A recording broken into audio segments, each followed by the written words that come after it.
Bismillahirrahmanirrahim. Assalamualaikum warahmatullahi wabarakatuh. Alhamdulillah hamdan katsiran thayyibatan mubarakan fih kama yuhibbunallahi yarda. Asyhadu an la ilaha illallah wahdahu la syarika lah wa asyhadu anna sayyidana Muhammadan abduhu wa rasuluhu alladzi la nabiyya wa la rasula ba'da. Allahumma shalli wa sallim ala hadzal nabiyil karim wa nahnu ala dzalika minasyahidin wa syakirin walhamdulillahi rabbil alamin. Alhamdulillah, bersyukur kita kepada Allah di malam ini Allah Subhanahu wa taala masih izinkan kita hadir di dalam Majlis Ilmu. Mudah-mudahan Allah Subhanahu wa taala mengkategorikan kita sebagai hamba-hamba Allah yang bertakwa, yang insyaallah rajin kita hadir di Majlis Ilmu. Mudah-mudahan kita menjadi salah satu calon penghuni surga. Salawat dan salam semoga tercurahkan ke pangkuan alam Nabi Allah Muhammad sallallahu alaihi wasallam. Allahumma shalli ala Muhammad wa ala alihi wa barik wa sallim ajmain. Berharap kita mudah-mudahan baginda yang mulia Rasulullah SAW berkenan mengakui kita menjadi bagian dari umatnya dan berkenan pula memberikan syafaat kepada kita nantinya di yaumil akhir, di mana tidak ada syafaat yang bisa kita harapkan dengan izin Allah kecuali syafaat dari baginda Rasulullah SAW. Yang kiram yang dimuliakan Allah Subhanahu Wa Taala, bapak-bapak ahli surga rahimakumullah, kita lanjutkan pembahasan kita. Di pertemuan kali ini kita akan berbicara tentang satu di antara tiga konsepsi takwa yang digariskan oleh para ulama. Para ulama mengatakan takwa itu adalah gabungan dari tiga sifat yang itu menjadi satu kesatuan.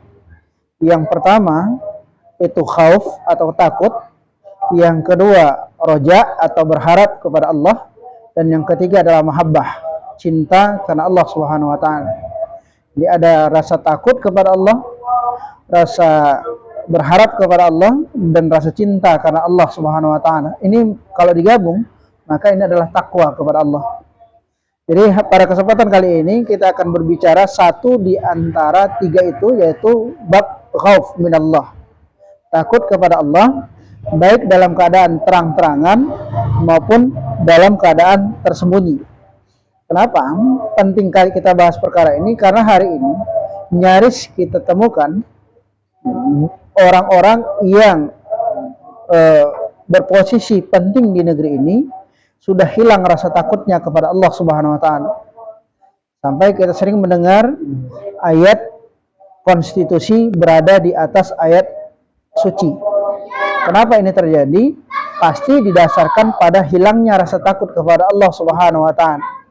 Karena orang yang takut kepada Allah pasti akan meletakkan kehendak Allah berada di atas kehendak dirinya. Ketundukan kepada Allah berada di atas ketundukan apapun yang ada di muka bumi ini. Karena rasa takut kepada Allah inilah yang menyebabkan dirinya makin tunduk, makin mendekat kepada Allah. Konsepsi takut kepada Allah beda dengan konsep takut kepada makhluk. Kalau konsep takut kepada makhluk kita menjauh.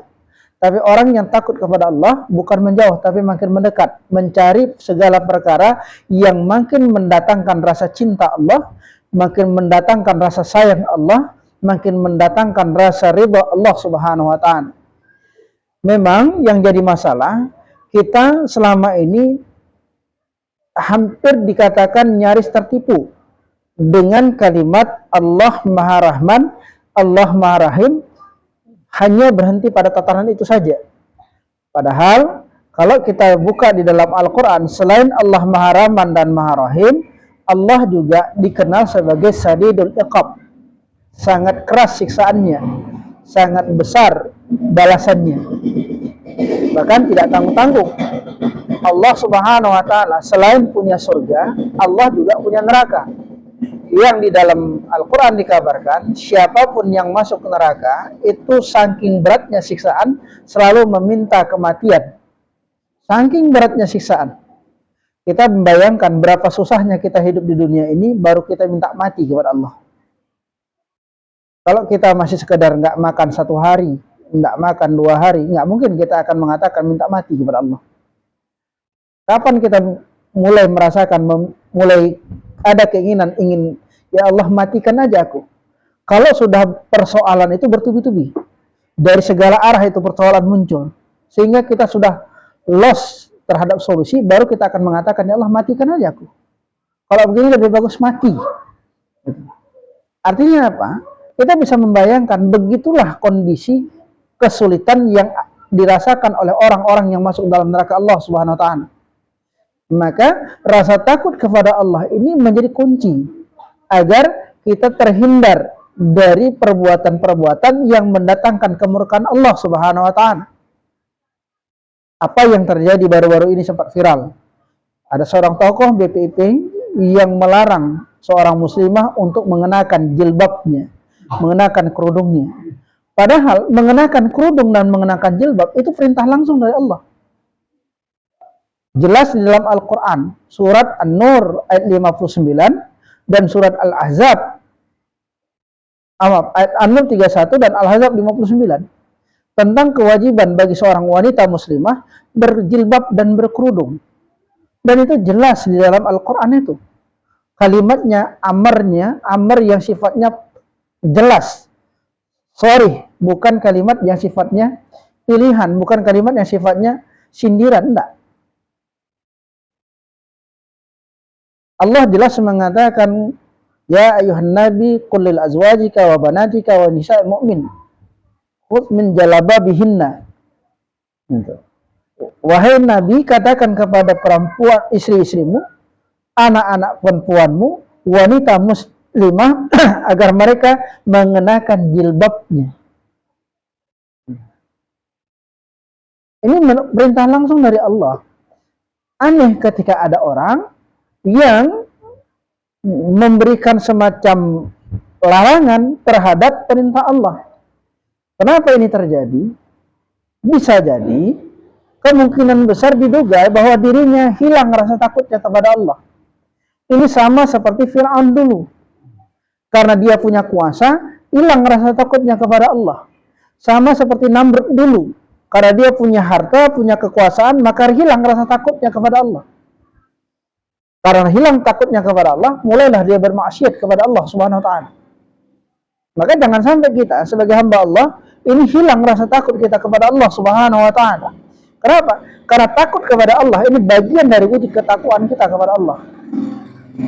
Takut dalam artian bukan menjauh dari Allah, tapi mencari perkara-perkara yang makin mendekatkan diri kita kepada Allah, makin memunculkan ketakwaan kita kepada Allah, makin memunculkan keinginan kita untuk tunduk dan sujud kepada Allah. Takutnya seseorang yang menyebabkan dirinya bersandar hanya kepada Allah Subhanahu wa taala. Ini yang penting sekarang. Kenapa? Apalagi zaman sekarang yang serba sulit. Ekonomi kita sulit, politik kita serba sulit, pendidikan juga sulit, semuanya serba sulit. Ini rasa takut kepada Allah ini menjadi penjaga kita, jangan sampai kita terjerumus kepada melakukan hal-hal yang diharamkan oleh Allah Subhanahu wa taala. Ini penting sekali, kalau kata guru kami, ini perkara yang amat sangat bisa menjadi penjaga kita. Kalau ada rasa takut kepada Allah. Tapi tak mungkin kita muncul rasa takut kepada Allah kalau kita nggak kenal Allah. Tidak akan mungkin kita bisa takut kepada Allah kalau kita nggak ngerti siapa itu Allah. Dan pengertian yang kita maksud ini bukan pengertian sebagaimana orang-orang filsafat yang mencoba memahami Allah dari sisi zatnya. Dalam artian mereka mencoba mempersonifikasikan Allah agar bisa dipahami hakikat zatnya. Kenapa? Karena keterbatasan kita tidak punya kemampuan memahami hakikat zat. Jangankan zat Allah, perkara tentang ruh saja itu kita punya kelemahan. Makanya di dalam Al-Quran Allah Subhanahu wa taala mengingatkan Nabi sallallahu alaihi wasallam, yas'alunaka 'anir ruh qul ruh amri min rabbik. Kalau ada yang bertanya kepadamu tentang ruh, katakan ruh itu urusan Tuhanmu. Wa ma utitum minal ilmi ila qalila, kata Allah. Kalian itu tak diberikan kemampuan dan pengetahuan kecuali sedikit saja. Ini perkara ruh saja kita tidak punya pengetahuan. Konon lagi perkara Allah yang menciptakan ruh. Jauh kita tidak punya kemampuan. Maka kalau ingin mengenal Allah, kembalilah kepada nas-nas yang menceritakan tentang Allah. Bahwa ada nas yang menceritakan bahwa Allah itu alimul ghaibi wa syahadah. Allah itu tahu perkara yang gaib dan yang nyata. Sehingga apa yang kita keluarkan, apa yang kita sembunyikan di dalam hati, apa yang kita munculkan melalui lisan, apa yang kita munculkan dalam perbuatan, itu Allah tahu. Apa yang kita sembunyikan dalam hati Allah juga tahu. Maka karena kita paham bahwa Allah itu alimul ghaibi wa syahadah, maka kita menjaga diri kita jangan sampai ada perkara maksiat yang kita terang-terang lakukan, termasuk juga kita menjaga jangan sampai ada perkara maksiat yang diam-diam kita rencanakan. Kenapa? Ditambah lagi kita mengetahui bahwa Allah itu al-khabir. Allah itu khabirun bima ta'malun, maha waspada, maha teliti. Bahkan Nabi SAW itu pun ketakutan perkara ini. Aneh ketika Rasulullah SAW yang dijamin masuk surga, punya kesolehan luar biasa, yang kalau sholat sampai kakinya bengkak. Pernah Ibnu Abbas itu mencoba mengikuti sholat malamnya Nabi SAW. Ketika dia mengikut sholat Nabi SAW, dia kaget luar biasa. Kenapa? Karena Nabi SAW ketika sholat malam, rakaat pertama dia baca suratul Baqarah, lanjut kepada suratul Imran, kemudian lanjut kepada suratul Nisa. Luar biasa panjangnya. Maka bayangkan sampai kakinya bengkak. Bagaimana berdirinya orang sampai kakinya bengkak, saking lamanya. Kalau kita salat malam yang kita baca itu suratul Ikhlas, itu pun dengan kecepatan speed 5. Sudah suratul Ikhlas speednya 5, apalagi ketika tarawih. Ya, yang kita cari, yang kita kejar, cari imam yang kalau bisa 5 menit selesai semua tarawih. Padahal konsepsi tarawih dalam Islam itu, tarawih itu asal katanya qaraha, istirahat. Yang namanya istirahat, mana mungkin kita senang itu istirahat itu sebentar. Makanya di zaman Nabi SAW itu ada orang yang tarawih dari mulai ba'da isya selesainya menjelang subuh. Dan itu biasa bagi mereka. Kenapa?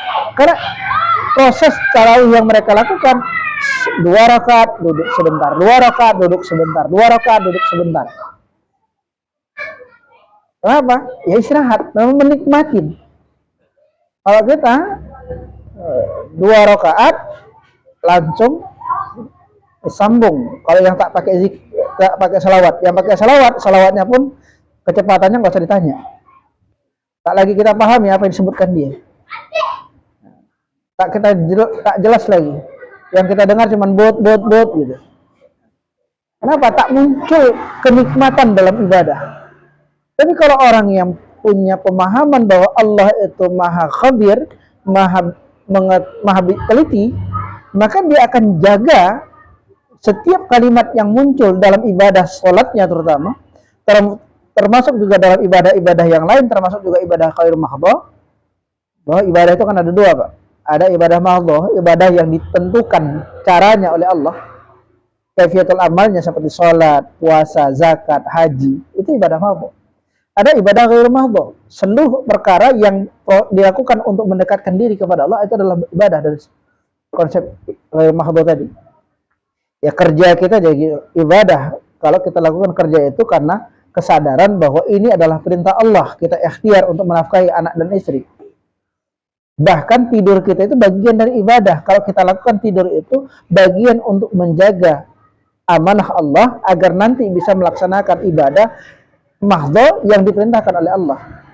Dengan istirahat kita lempangkan badan kita, kemudian kita berharap nanti bisa sholat malam, atau nanti bisa sholat subuh, atau nanti bisa melaksanakan ibadah-ibadah lain yang mendekatkan diri kepada Allah. Semua perkara itu bisa jadi ibadah kalau memang diniatkan kepada Allah. Kemudian kalau kita memahami bahwa Allah itu maha alim, maha as-sami, maha al-basir, maha at-taghabun, membuka rahasia. Tak ada satu rahasia pun yang tersembunyi dari Allah Subhanahu wa ta'ala. Maka ini alasan kenapa kita dituntut di dalam agama ini untuk takut kepada Allah dalam keadaan terang-terangan, termasuk takut kepada Allah dalam keadaan tersembunyi. Kenapa? Karena kita paham bahwa kita akan kembali kepada Allah. Siap tidak siap, suka tidak suka, maka kita akan kembali kepada Allah. Yang kemarin minggu lalu kita sudah bicarakan bahwa kita mengalami akan menunggu kepada kita tuh 5 fase berikutnya. Dari mulai fase barzah, yaumil ba'as, yaumil jaza, yaumil hisab, kemudian yaumil syirat, hari di mana kita melewati syirat. Kemudian surga dan neraka, tempat di mana pilihan kita sebagai tumpuan terakhir kita, sebagai peralihan terakhir kita. Apakah kita masuk surga Allah karena mendapatkan keridhaan Allah, atau malah kita masuk ke neraka Allah karena selama ini kita bermaksiat kepada Allah. Ini menjadi titik perhatian kita. Ini menjadi titik persoalan yang harus kita persiapkan. Maka takut kepada Allah ini adalah salah satu penyelamat kita. Tadi dengan prinsip kenali dulu siapa Tuhan kita. Kadang-kadang kurang ajarnya kita menilai Allah itu sama seperti kita menilai diri kita, punya keterbatasan. Atau kita menuntut Allah untuk memberikan kemaafan, memberikan keringanan, sementara kita sendiri tidak pernah melakukan satu perkara yang menyebabkan Allah itu membolehkan kita mengambil keringanan itu. Kita meminta pengertian dari Allah, sementara kita sendiri tidak pernah melaksanakan apa yang diperintahkan oleh Allah Subhanahu wa taala. Saya sering mendengar itu. Ya, Allah kan Maha Pengampun, Ustaz. Kalau kita nggak maksiat dikit, bahkan ada pejabat mengatakan kalau korupsi dikit, ya biasalah itu. Ini kacau ini. Orang yang menampung amanah, memegang amanah, mengatakan kalau korupsi dikit itu nggak apa-apa. Kenapa? Karena prinsip dalam Islam itu meminta kepada kita itu aufu bil uqud, untuk menjalankan amanah kita, menjalankan akad-akad kita. Kenapa? Karena setiap akad kita itu akan dimintai pertanggungjawab oleh Allah Subhanahu wa taala. Itu yang akan mengantarkan kita ke dalam surga Allah, itu yang akan mengantarkan kita ke dalam neraka Allah Subhanahu wa taala. Dan hati-hati ya, orang-orang yang begini itu biasanya dalam agama kita disebut mereka itu setan. Muncul pertanyaan, apa mungkin Ustaz ada setan dalam wujud manusia? Ada. Mana buktinya? Allah sendiri yang menyebut dalam Al-Quran. Di Quran surah An-Nas itu Allah katakan setan itu wujudnya 2, minal jinnati wan nas, dari kalangan jin dan manusia. Siapa setan itu? Adalah sifat dari makhluk yang mengajak kepada kemaksiatan, baik itu dengan cara yang kasar, terang-terangan, atau dengan cara yang lembut. Saya pernah ketemu dengan ada orang tua yang mengatakan kepada anaknya, nak sholat kau kalau nggak bisa 5 waktu, 3 waktu menjadi. Ini kan kesannya lembut, seolah-olah dia mengatakan ini seolah-olah ada kebaikan, padahal ini kemaksiatan. Kenapa? Allah minta 5, Rasul minta 5, dia buat 3. Padahal Allah katakan tak layak bagi seorang mukmin laki-laki dan mukmin perempuan kalau Allah sudah membuatkan amran, perintah, ada qada, ada perkara lain yang menjadi pilihan dia. Seolah-olah dia mengatakan dia lebih pintar dari Allah. Harusnya takut kita dengan itu. Kenapa? Kalau sempat nanti Allah serahkan bumi ini kepada kita, ajak kita. Jangankan menyerahkan bumi, menyerahkan diri kita saja itu. Allah yang sudah serahkan diri kita saja, kita tak sanggup mengaturnya. Bapak sanggup mengatur kapan mau buang air besar? Nggak sanggup. Bisa ngatur kapan ngantuk itu datang? Nggak sanggup. Kadang-kadang ketika kita sedang butuh-butuhnya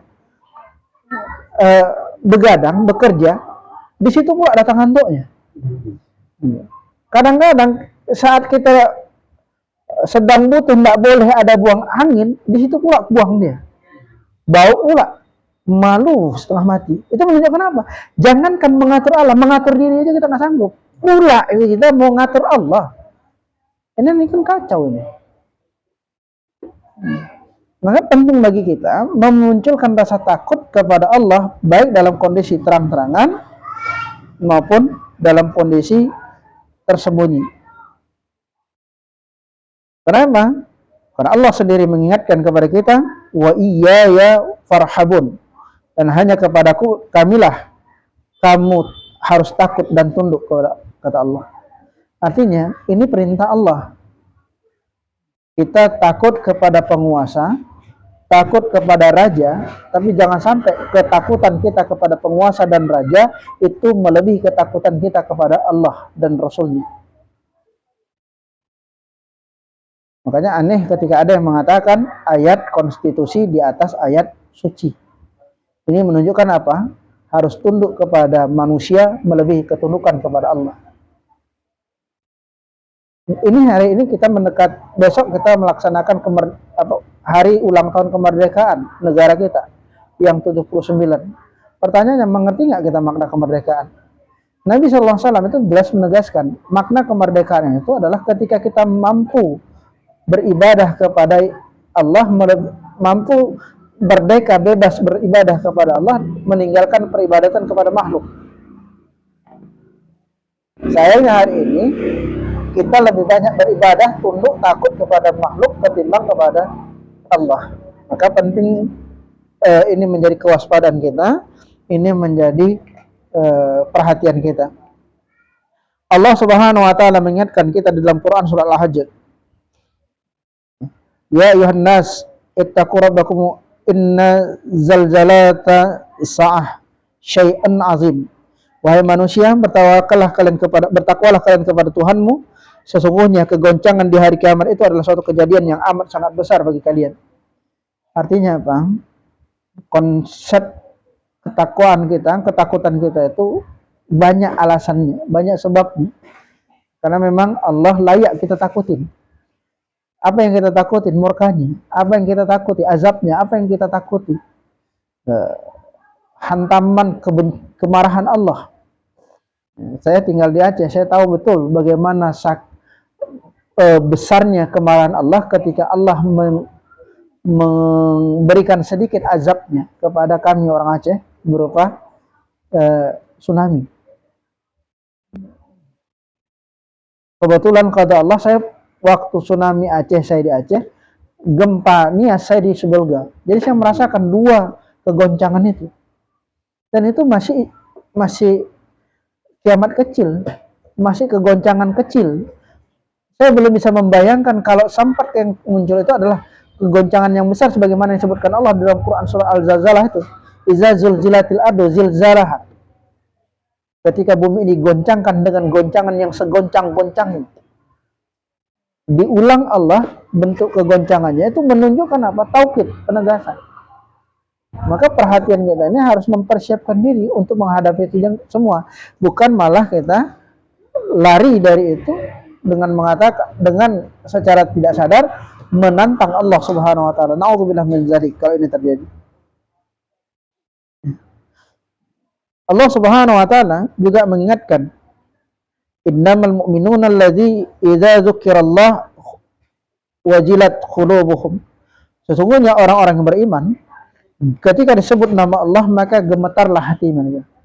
Maka ini menjadi cross check bagi kita. Kalau dengar azan itu ada enggak terpanggil? Ada enggak getaran? Ada enggak rasa?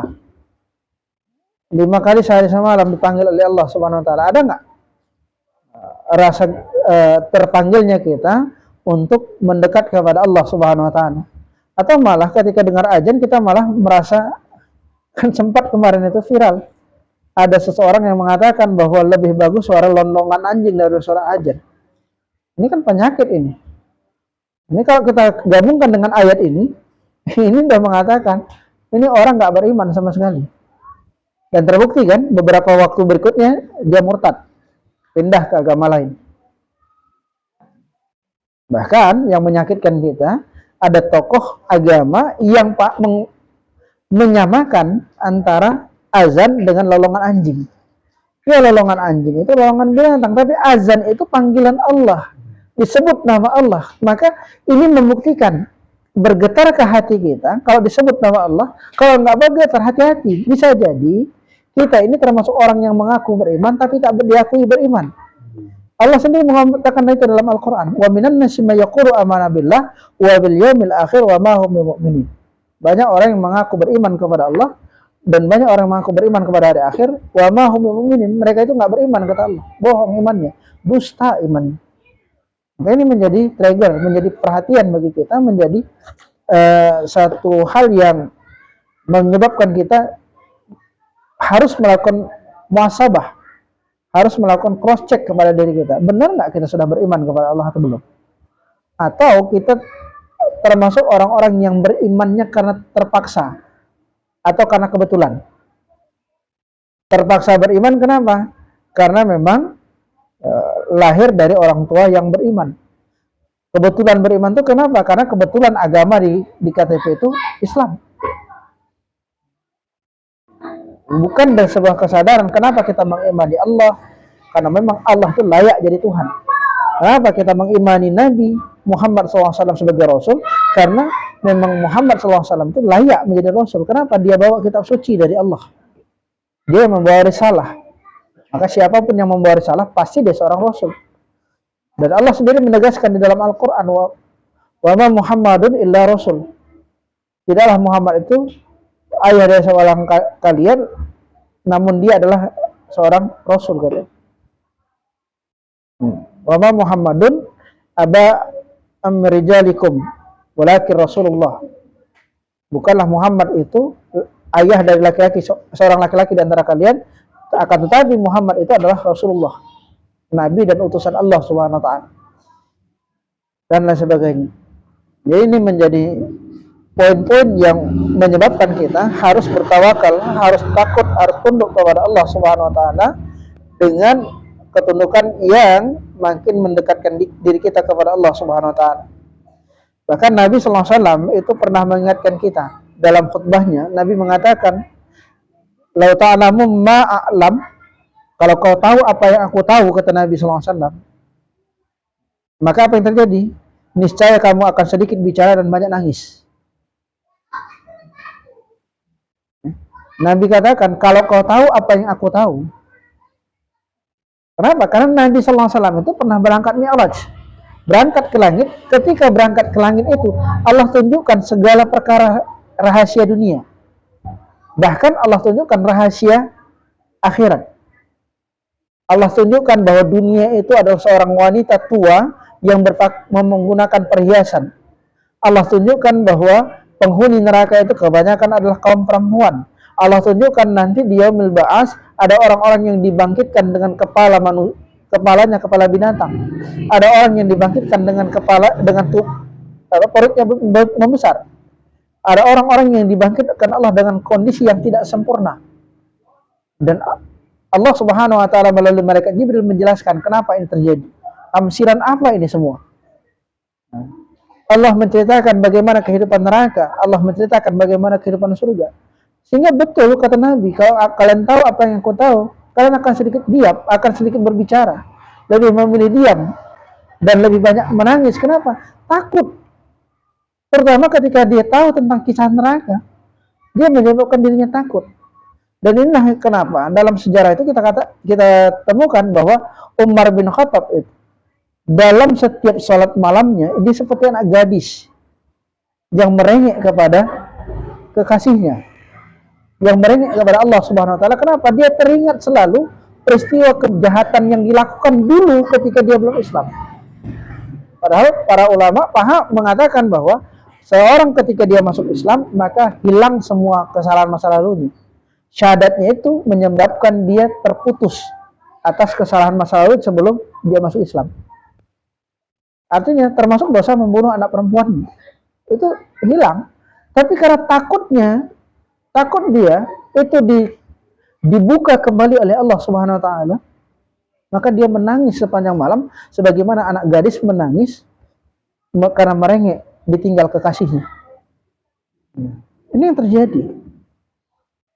Itu juga yang menyebabkan Abu Bakar, kata Aisyah, itu kalau malam itu dari mulutnya tercium seperti bau hati yang terbakar. Karena kekhawatiran yang luar biasa yang muncul dari dadanya atas kemurkaan Allah yang mungkin muncul kepada dirinya. Termasuk bagaimana kita ingat bagaimana Umar bin Khattab itu ketika mendapatkan nikmat ghanimah yang besar, yang itu tidak didapatkan Rasulullah SAW, tak didapatkan Abu Bakar. Ini dapat ghanimah besar ini. Artinya dapat rezeki besar. Maka ghanimah yang muncul itu bukan menyebabkan dia tasyakuran, bukan menyebabkan dia buat pesta, tapi kenikmatan besar itu malah buat dia makin takut. Ya Allah, ini tamsilan apa ini? Kenapa kau berikan sesuatu yang kepadaku yang tak kau berikan kepada Rasulullah dan kepada Abu Bakar, padahal mereka lebih layak menerimanya. Kalau kita sekarang ketika dapat jackpot dana besar, kalau yang PNS gaji ke-13, kalau yang pengusaha kena proyek besar tembus itu, kalau yang karyawan dapat THR yang itu double gajinya, lantas yang kita lakukan apa? Langsung menganggap ini adalah nikmat dari Allah. Tapi para sahabat itu mencontohkan, ketika nikmat itu datang, yang muncul pertama kali pada dirinya adalah rasa takut. Bahkan Abdurrahman bin Auf ketika dia makan kurma yang itu lebih mewah dari kurmanya Nabi SAW, dia nangis. Abdurrahman bin Auf itu ketika dia dapat kurma, dia kasih sama pembantunya kurma, yang otomatis karena dia orang kaya, sahabat paling kaya itu, cukup kaya, cukup besar kekayaannya, terkaya di Madinah, itu otomatis pembantunya akan memberikan makanannya yang ukurannya pasti ukuran orang kaya. Ya, kurma pasti kurma baik. Lantas ketika dia makan kurma, dia nangis. Kenapa? Karena dia takut bahwa ini adalah balasan yang diberikan oleh Allah Subhanahu wa taala atas amal dia, dan dia tak dapat dari amal balasan di surga di akhirat nanti. Karena Allah katakan, "Wa may yurid thawabad dunya fa'alai minha, wa may yurid thawabal akhirah fa'alai minha." Siapa yang mengharapkan balasan amal itu di dunia, maka untuknya balasan dunia. Siapa yang mengharapkan amal balasannya di akhirat, maka untuknya di akhirat. Maka hati-hati. Jangan sampai kita fokus kepada dunia yang tadi kita katakan bahwa ini perkara yang akan kita tinggalkan. Sementara kita lupakan akhirat, perkara yang akan kita datangi. Aneh rasanya ada orang yang ketika dia tahu tujuannya ke kampung, kemudian mampir di rest area, dia bangun rest area senyaman-nyamannya, padahal dia tahu rest area itu bakal dia tinggalkan. Sementara rumah jadi di kampung, nggak dipikirkannya. Bekal dia untuk ke kampung itu dilupakannya. Ini kan aneh ini. Dan kebanyakan kita begitu. Rest area kita yang kita permak sehebat-hebatnya. Kita kerja siang malam, kita banting tulang, peras keringat, untuk apa? Membangun rest area kita. Membangun rumah di dunia. Tak kita pikirkan bagaimana membangun rumah di akhirat.